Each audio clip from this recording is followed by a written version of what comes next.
My name is Cheryl Kurzman. I am with FileOnQ. Today we have with us Shannon Turner, and I'm going to have Shannon introduce herself because her experience is so widespread and so thorough that I'm not sure I could do a very good job. So I'm going to Mm. have her introduce herself as we go forward here. But I wanted to let you know that during the presentation, the Q&A uh, is available to you anytime. So if you have any particular questions as we're going along, please feel free to utilize that. And Maddie Tim is going to be manning that desk for us. So Maddie's an experienced evidence manager trainer who has spent years supporting law enforcement agencies nationwide. And before transitioning into training, she served as a dispatcher, which gives her a strong operational foundation and a firsthand understanding of public safety workflows. And so just now we are so honored. She works as a national trainer with FileOnQ, and she spent the last year traveling extensively, visiting more than a dozen states in recent months alone to deliver on-site and virtual training agencies to agencies of all kinds. So she specializes in helping departments implement effective, compliant, and efficient evidence management practices. So she is uniquely qualified to answer all of your questions as we go through this. So please feel free to utilize that Q&A there at the bottom of your screen.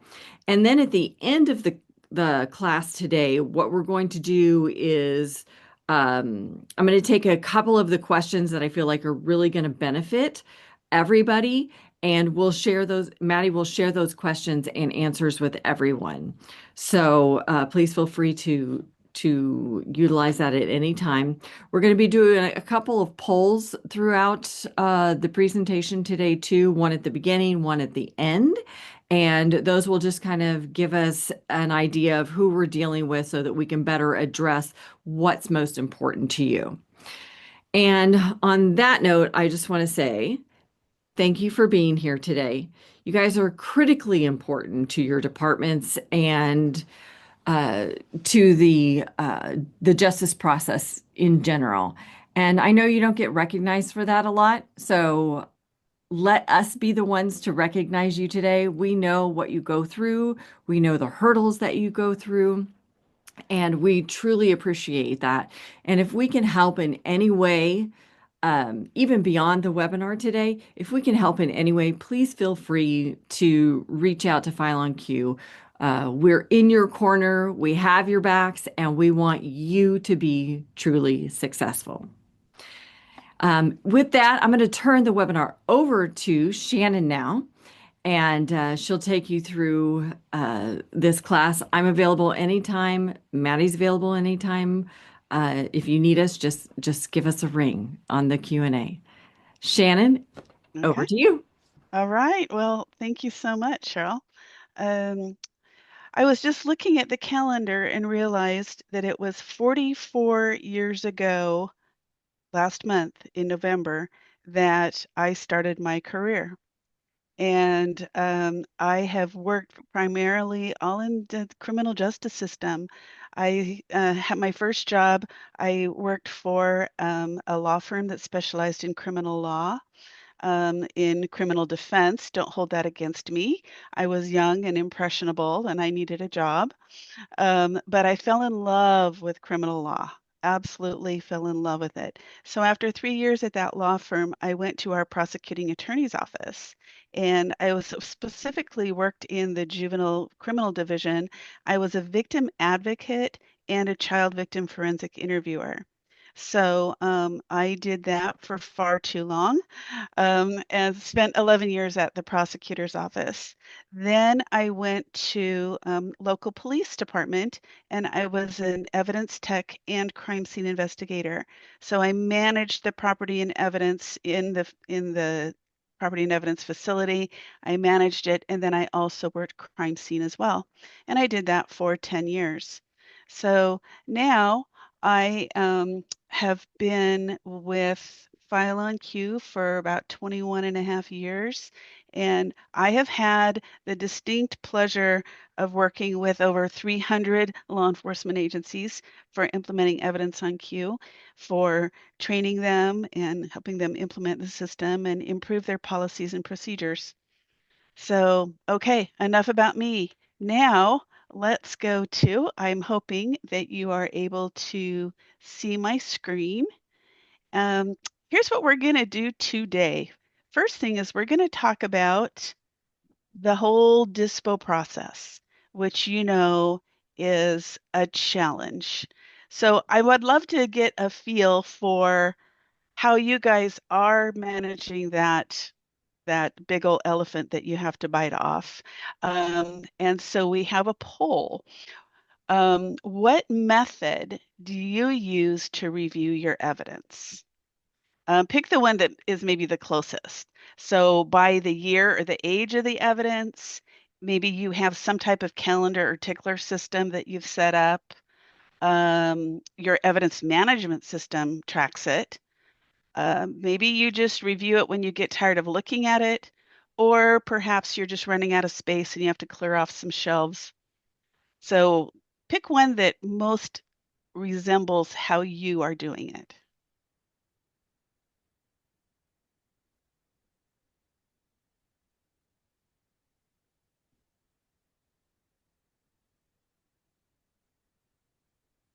Cheryl, you'll tell me when you've got all of the answers in. I've got a good, so most of them are saying by year and age of evidence. So Ooh, 37% said that. And okay. then 12% are on a calendar or a tickler system. Hmm. Let's see, 21% evidence management system tracks it. Nice. These are my favorite people. 8% when I get tired of looking at it. And our most relatable people, 20% when we run out of room and have to clear off the shelves. You go, baby. That's it. Those last two were mine initially. It's like that has been sitting on the shelf for years and I walk by it every day. I'm so tired of looking at it. I wonder what's going on with it. Um, And then, you say, I got to clean off a shelf. Here's stuff that's 5 years old. So you grab the stuff off the shelf and you start doing the Dispo research and you find out, oh, okay, that case was adjudicated 3 years ago. Why on earth do I still have this? Right? So that's the goal. I tell people it's fairly easy to do your intake. You bring items in, you find a location for them, you store them, but then they get sucked into the black hole of the property room and people forget about it. Um, and so the biggest challenge is getting it off the shelf, reviewing it, and getting it out of your property room. That is not simple. You have so many different steps and processes you have to go through. So thank you, Cheryl, for that poll. That's awesome. So what I'm going to do then is I am going to give you three options. I'm going to close this. And be patient with me as I switch back and forth between my PowerPoint slides and my live database. So what I'm going to do is I'm going to give you three overviews of ways to do your Dispo notification. The first one, I'm going to call this basic paper documentation. I'm going to go through it with you in the system, but then I'll go back and review it with you and we'll discuss the pros and the cons. So as you may know, the system has a built-in retention feature. And so each agency uses this differently. Sometimes agencies will have it be based off the category of the crime, like felonies come up after, say, 2 years, and misdemeanors after a year, and death investigations come up after 3 months. Maybe sexual assaults are 5 or 10 years. So, however you have decided to use this and whatever time frames you have put in there. And so the system is going to automatically It's a utility that we have usually just run every 24 hours, and it goes in and finds all the items in there that don't have a retention review date assigned to it, and it gives it that review date. It does that automatically. So here is the first option. This is number one, and I'm calling this basic paper documentation. Okay. So you have a custom query that I have mine is called retention review. Yours can be called whatever you want to call it. But essentially, it's saying, show me all the items where that retention review, that dispo date, has come and gone, and we still have the item. If for some reason along the way before that retention review date expires, you get rid of it, like you release it to the owner early or something like that, it won't come up for review. It'll filter out only your active evidence. So I'm clicking on retention review. Down here at the bottom, it says there are 69 items that are up for review. Now, if you wanted to click on browse and you wanted to sort them and you wanted to maybe take a couple out for some reason, you can, but you don't have to go into the browse. Now you say, I need this to go into a Dispo notice to my officers. So you click on Dispo notice and it's going to sort out. You'll see that there's 19 pages that represent these 69 items because some of them, like this one has two. This has, a Dell Tower computer and a hard drive. It's going to just automatically sort out the evidence in each case. And then you're going to print these and then the old-fashioned way, just take them out and start dispersing them to the officers, whether you're putting it in their box or you're giving it to their sergeant or whoever. Now, my recommendation is that you document when this Dispo notice was given to them. So I have a field on my profile screen. You'll see down here on the bottom right, I've got it highlighted in blue. It says Dispo sent. That reminds me of the date that I sent the Dispo. So I'm going to batch update this and I'm going to come down to my Dispo sent field. There it is. And I'm going to say that was today. And I'm going to run my batch update. And this tells me that. Now see how it's all filled in as for the Dispo sent. Because most of you will probably give them some instructions that say, return this within 2 weeks or within 30 days, or you give them a time frame that they have to return that Dispo notice, right? So when it comes back, then you can document their authorization. So let's say it came back today, and I'll just put in today's date that it was authorized. And then if you wanted to put in the case disposition, pled guilty, okay to destroy per John Baker, however you want to do that, okay?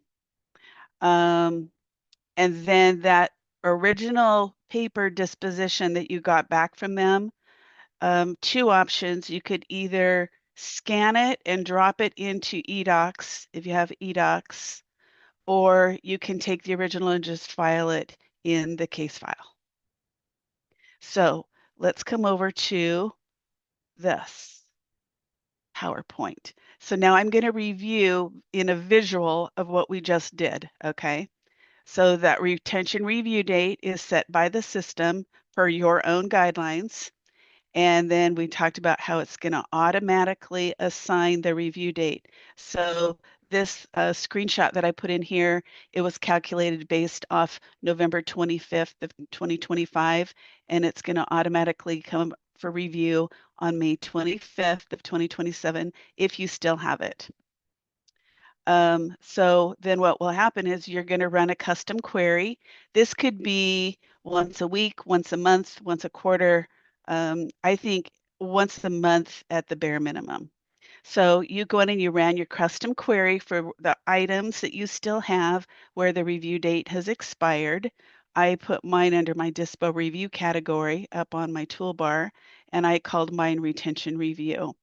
Now, if you have evidence on Q and you don't have this retention review query, I put the criteria for it right here. Oh, one thing I forgot to mention is you're going to get this slide deck afterwards, so you can go in and review this. So if you're frantically taking notes and stuff, don't worry about it because you're going to get a recording and the slide deck. Okay. Alrighty. So then the system generates this Dispo request form for each case and sorts out what is in each case. Then you are going to disperse those forms to the officers. Then the officers complete the form and return it to property and evidence. Then you're going to document that Dispo maybe on your profile screen, and then pull the items for pending destruction and file the Dispo form. So take a quick breath. Any questions so far, Maddie? No questions so far. Nothing has come through. Okay, awesome. Well, then I am going to go back to my live database. And now let's go with option 2. I'm calling this paper dispo request with automated response. Okay, so let's do this again. A friend of mine told me that in order to truly hear something, learn it, and understand it, you need to hear it 7 times. I'm not going to repeat myself 7 times today, but I think 2 or 3 times helps get the point across. So we're going to do it the same way as the first one with a little bit of a change at the end. I'm going to go in and I'm going to say, show me everything that is up for review. And then I'm going to have it print the dispo sheet. However, this is going to be where it's a little bit different. I'm going to, on the bottom of the dispo sheet, I am going to have instructions on how they go and log in to the system, find that case, and then they can authorize that disposition in the evidence on Q system rather than on the paper. The paper is just a notification and a little worksheet for them. They can make notes, but once they log into the system and they put in their dispo authorization, they can throw that piece of paper away. It was just a worksheet. Okay. Um, and so then all of these requests and stuff that they make are going to show up in your request monitor. Oh, hold on just a quick second. Yep.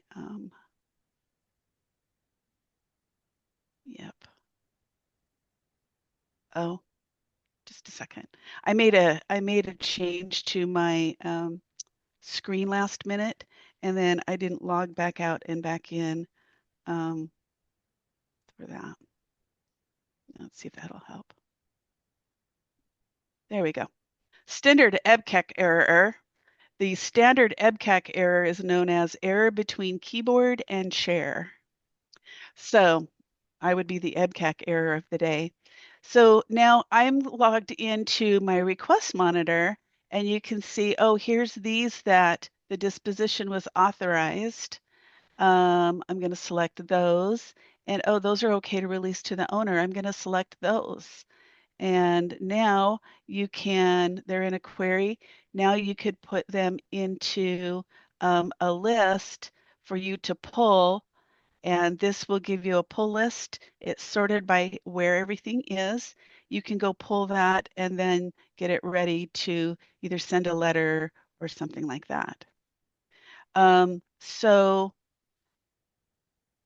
the benefit of this one, I'll come back to my slideshow here.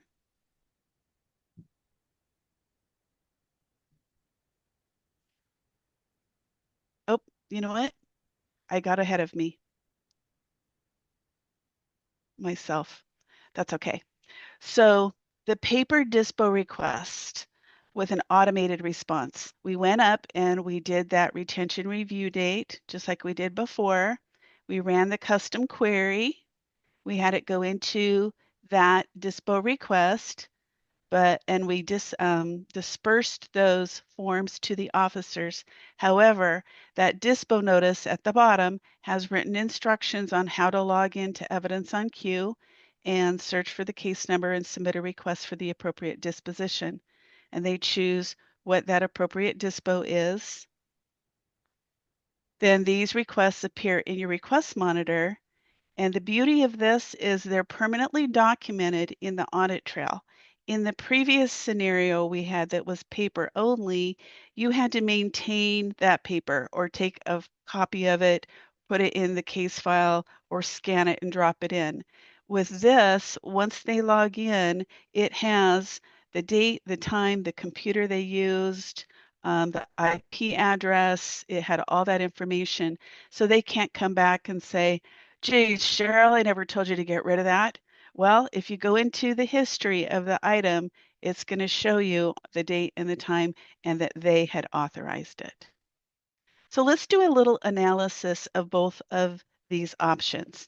I had forgotten to do this on option 1, but we can do it option 1 and 2 at the same time. This right here, these are the steps that I went through.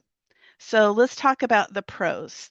The pros of these steps is that it's in the basic features of the system. So you don't need any additional modules or anything like that. With the previous one, I had one of the cons was you had to maintain the paper.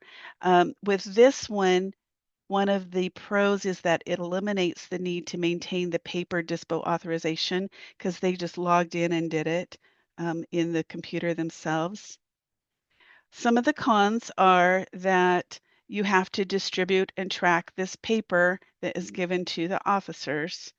And then if they don't respond, you have to monitor it. You have to monitor to find out, are they returning these dispo sheets? So those are some of the cons that I see. Okay, any questions, Maddie? Yes, I do have a few questions here. So, Okay. the big one was asking about customization of the dispo form. Would it be possible, excuse me, to put a spot on there for the officer to instruct to destroy drugs, return the shoes, et cetera, et cetera. So that was one of the big ones that came in. Mm-hmm. And then Yes. I'll Well, get the next one when you're done. Sorry. sure. Yeah. In fact, what we could do is on each case, you'll have each item listed out, and then beside each item, you have the option, retain, destroy, return to owner, and a little section for who to return it to. And so they can have a different disposition for each line item. Does that make sense? Mm-hmm. Okay. What's the Thank next you one? so much. The other big one that I got was from Michelle here, and she was asking if does the system automatically send the notice to the officers via email? Oh, you're getting ahead of me. That's option 3. So we'll table that one and I will show that to you here in a minute. Perfect. That is really all that has come through. Okay, awesome. So we've gone through option 1, which was basic paper documentation. We've gone through option 2, which was a hybrid where, yes, you're generating the paper at the beginning, but they are going into the system and putting in their dispo authorization and automated so you don't have to maintain that paper. Now we're going to go to option 2A before I get to 3. I'm just calling this 2A because it's really not a whole new method. It's exactly the way that we did it previously, but before you send that paper dispo form to the officer, you're going to do a little bit of case dispo research first. And maybe you want to have a field on here that allows you to put in what you found out, okay? So then when you print up that dispo form, you do the research first, then print up the dispo form, and your dispo research is printed on the form. So they don't have to call the prosecutor or anything like that. They'll go, oh, they did plead guilty. Okay, great, works for me. So that's option 2A, where you do a little bit of the research first and help them. The pros for this one is you're going to get a little, maybe get more accurate information because, you know, the old saying of if you want something done right, do it yourself. I always knew that if I did that dispo research, I knew it was accurate. The con, though, is that it is time consuming for you to have to research those cases before you send it out, the dispo sheet. But I also think that can be a pro because I think that if you give them more information, they are more apt to quickly look at it, go, yep, works for me, and sign it off, and it's back to you. If getting that form means, oh God, I got to call the prosecutor, I got to call the courts, I have to do some research, they're probably going to set it aside and you're not going to get it back as quickly. So I think that there may be a nice return on investment if you actually do some of that research ahead of time. So there you go. Okay, now option 3 is an automated dispo process. This one, I can't really show you with a live database because it's all happening behind the scenes, but I can talk you through it, okay? So when that retention date expires, the system is going to generate an email to the case officer with the case evidence details. And I think that's what Michelle asked. So then what happens is it just knows by itself, oh, these items are up for Dispo review. I'm going to send an email to the case officer. And then the email is written by you initially. You decide, what is this going to say? You know, the case listed below is up for disposition review. Please review it, yada, yada, yada, whatever you want to put in there. And then below you can have information about the case.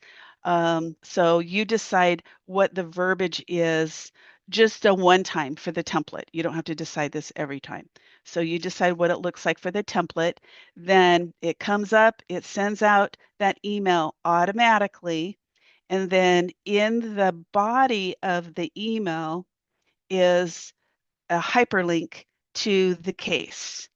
So they just click on that hyperlink and it will take them to a list of all the items in the case. Now we can also add a rule that if the officer doesn't reply within X period of time, whether it's 5 days, 10 days, 30 days, then the system is going to automatically send out another email and another and another, and it's going to hunt them down until they dispo out their property. I say that, you know, tongue in cheek, but we all know how incredibly difficult it is to get officers and detectives to dispo out their property. So officer then goes click, and it takes them into the web view that they're used to working in. That's what they're used to putting their, entering their data in. And it gives them a list of all the evidence that's in the case. Then they come and they sort, they select and say, I want these to go to the owner, and then I want these to go to be destroyed. And then this one needs to be held because it's a co-defendant. So they click on the request tab, it gives them the drop down. Also, these drop downs that I show you screenshots of, these are just ones that I made up, my own verbiage. Every agency has a different verbiage that they like to use. So they choose that, okay, I want these to, you know, go to the owner. And like I was saying earlier, the beauty of this is these authorizations are permanently documented in the audit trail. If you go into the history of the record, it shows the date, the time, who logged in. In fact, it shows who logged in as the Windows user and the IP address. And it says right here, case closed, release order from DA on file. So at that point, you haven't done anything to have to review any of these items. Remember, it came up for review all by itself. It sent the email all by itself. It sent the reminder emails all by itself. And you don't have to do anything at all until it appears in your request monitor. Now, I wanted to go through these steps with you. There's a couple different variations and variables to this. So you could run the retention review query yourself if you wanted to. Some agencies say, before that goes out to the officers, I want to look at that list first and make sure that there's nothing in there that shouldn't be, or I want to do something with that list first. So instead of having that the system automatically send the emails, you can bring it up for review and you say, okay, yeah, I want all of these. I'm going to take these 5 out. And then you could run a batch update that says, oh, it's okay to send the dispo notice now. And then once you fill that out, then the system automatically sends the email. Okay, now you'll notice I have a big or right here. Or if you don't want to review that, the retention review runs by itself, sends the emails automatically without your review. Okay, then the emails are resent automatically if they don't have a response. Now, this one is another option available. It could either just appear in your request monitor and you take it out of the request monitor yourself manually, put it on a pull sheet, or some agencies, like I know San Francisco PD, they're getting, 150, 200 requests a day for authorization to release. So they have theirs automated where if it says it's okay to dispose of it, the system will automatically fill in. Let me show you the field on my screen here. So see here where it says Dispo authorized on the bottom right, that's in blue. So if they filled it, if they had authorized the Dispo, then it would automatically fill in this field. So we'll say it's right here. And then it would take it out of the request monitor. So now you can just bypass that request monitor and you don't have to do a single thing until, let's say it's twice a month and you want to know, hey, what's ready for destruction? And you have a custom query for your purge projects that show me everything where this dispo's been authorized, and then you can immediately put it into a pull sheet. So I'll come back to this slide really quickly. Let's talk about the pros. It's automated and it's paperless. For any of you who know me, I hate paper. I am always thinking of ways to reduce paper. I love the fact that the reminder emails are automated. You don't have to run another batch of dispo sheets. You don't have to do any of that. That dispo is permanently documented in the audit trail. And it's less time pushing paper and more time purging. The only con that I can think of is you are required to have our automated notification module. So if you don't have that module, you would need to get it. So there would be some investment, but I think it has an immediate return on investment because it is really cutting down on the amount of time that you are doing things by paper. And you end up with being able to purge more items than you bring in. That is a big challenge. I did put the con on there. What do you know? I have the memory of a goldfish, so can't remember what I did 5 seconds ago. Um, so I would say that really the only way you can stay on top of it is to get it all automated. It's all just happening behind the scenes. You don't have to do any of that, the emails to people and the paper and the filing the paper and documenting all that information. Maddie, any questions? That happens to me all the time. I So know. I have a coworker named Abby and a coworker named Maddie, and I interchange them all the time. So, Maddie, any questions? I do. I have three questions that came through. Okay. The first one is from Stephanie, and she's asking, is it possible for the officer supervisor to sign off on the dispo as well? Yes. In fact, in Colorado State Patrol, um, they have a process where their evidence techs, they have 6 locations around the state, and each one of the evidence techs in each location, they go in and they run that retention review report, and they do some initial case dispo research. So they'll put all that in. Once they've entered the case disposition, then it goes to the officer. Then when the officer approves it for destruction, then it goes to the evidence manager and she does a secondary approval. Once she's done that secondary approval, then a notification goes to each one of the evidence techs in the 6 locations saying these items have been approved by the evidence manager for destruction. So I said each agency does theirs a little bit differently, but this is, I think, an example of, about 70% of this is fairly standard. Awesome. Thank you so much, Shannon. And then I have two questions from Kathy. The first one, is there a way to have a different tickler date for only certain items in a case, such as DNA? Yes, absolutely. So I'll come to, let's just make it this one. Let's go to this retention module here and let's put a hold on just this one item because let's say it's DNA. So let's say, oh, this is DNA work product. And we all know we don't get rid of DNA work product.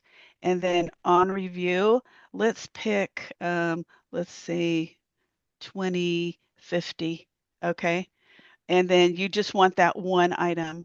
Or maybe you did a search for a case, and let's go to this case, and you just want, I'm just going to pick a few. So you could say, these 3 are the ones that I need to hold on, put a hold on. And so then you can go to your batch update, and you can come down, and then you can put a retention hold. And so we put a hold on it and we'll put in a 101 of 2054. Will I be alive? Ooh, I'll be 90. Yeah, I'll be alive. And so now we're going to run that and we're going to update just those 3 so they won't come up. Okay? Awesome. Thank you, Shannon. And then also from Kathy, she is wondering, is there a free form area on the Dispo request for officers to note a change in ownership, for example, or special instructions? Sure. We'll just put that when we're designing that form for you. You tell us, I want a little box right here that lets them put in notes, and I want a section here that has them fill in the name and address and phone number of the owner, or that form is as unique as you want it to be.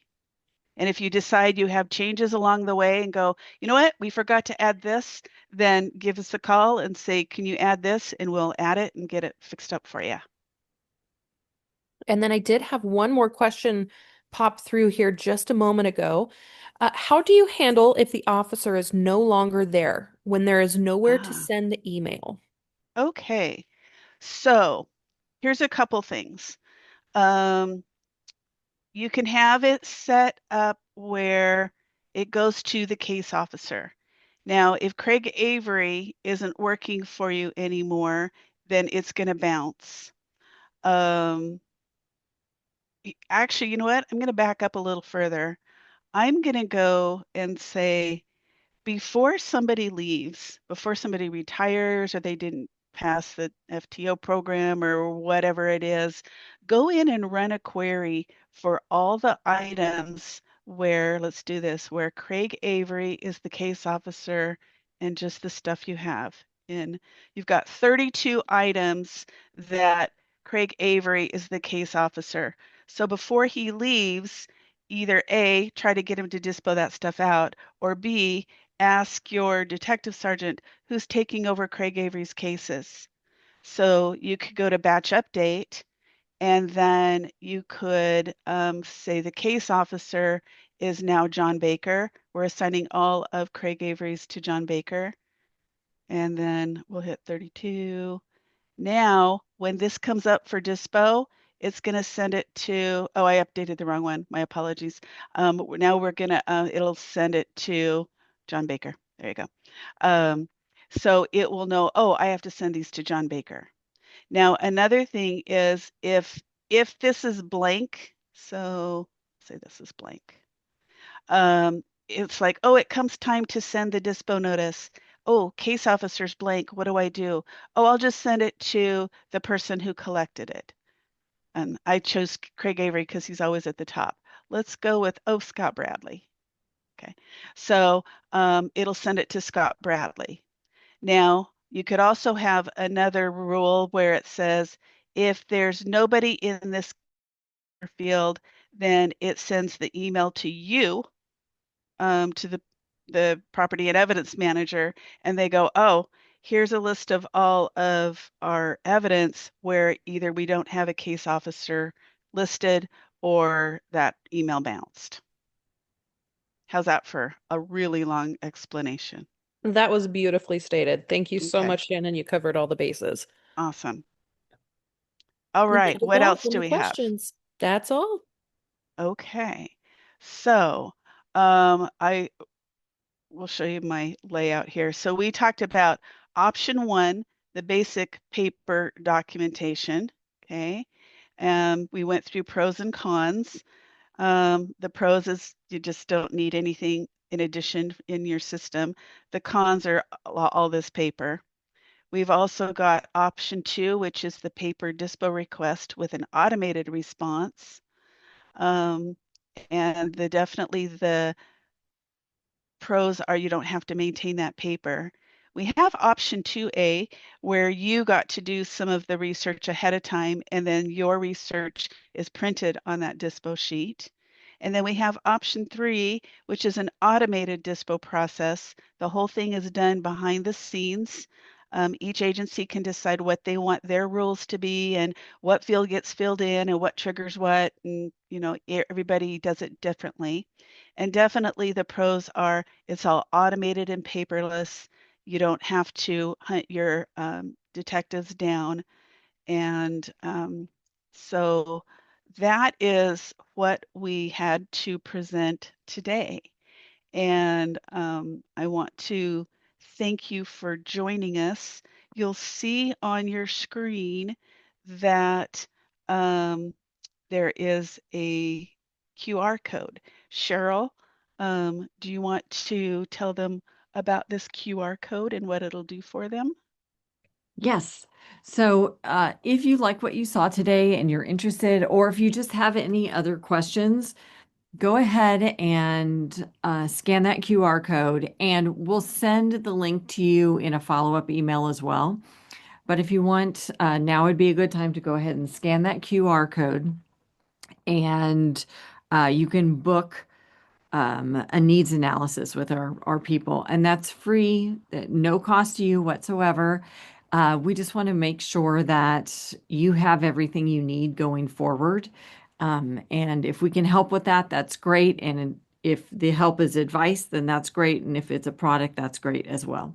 So no pressure there, but go ahead and scan that QR code and go ahead and book your needs analysis now so you can talk with one of our wonderful representatives here. So And then lastly, our next webinar is coming up on January 14th, and we are going to highlight our new recently acquired product called FileOnQ and TrackOnQ, and it's for managing your sexual assault kits and your sexual assault cases.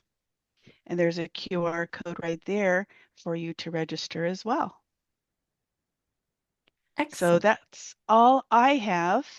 I do have And one more yeah, question that popped through, oh, Shannon. sure, Maddie, go. Okay, so Kathy is asking, FileOnQ is also used for intake and barcoding. Mhm. If this is true, can it work in conjunction with an agency's current records management system? Possibly. We can actually integrate with any other system out there. The answer really depends on the capabilities of your own system. So for example, I know that if you use Spillman, we have a really great integration with Spillman two ways. If you, Motorola's Premier One, we have a really great integration with them both ways. Other systems are not built to exchange data with outside sources, so it really just depends on the capabilities of your RMS. All If you right, want, and I think that is everything that popped through, Shannon. okay. Well, thank you. I hope that this has been helpful. It'll be a little more helpful too when you get the slides and the recording and you can watch it at your own pace. And just before you go, I'm going to launch this last poll just so that we can get an idea of what systems you're using and what the audience look like today, so that when we do our next one, we can better serve. So if you can just go ahead and answer that poll that popped up right quick before you take off. Again, I want to thank you for being here today. Thanks to Shannon and Maddie and to our marketing VP. Amanda Lotta, who you guys haven't heard or seen, but she's the one who takes care of all of this and sets everything up for you guys, so that we can have these free programs. So huge thanks to Amanda as well. I hope you guys have a great day. I hope you got a lot out of this today, and we hope to see you again. Just know that you're appreciated. We see you, and we can't wait to help you out in whatever way that we can. Bye, All right. everyone. Thanks, everybody. Bye-bye.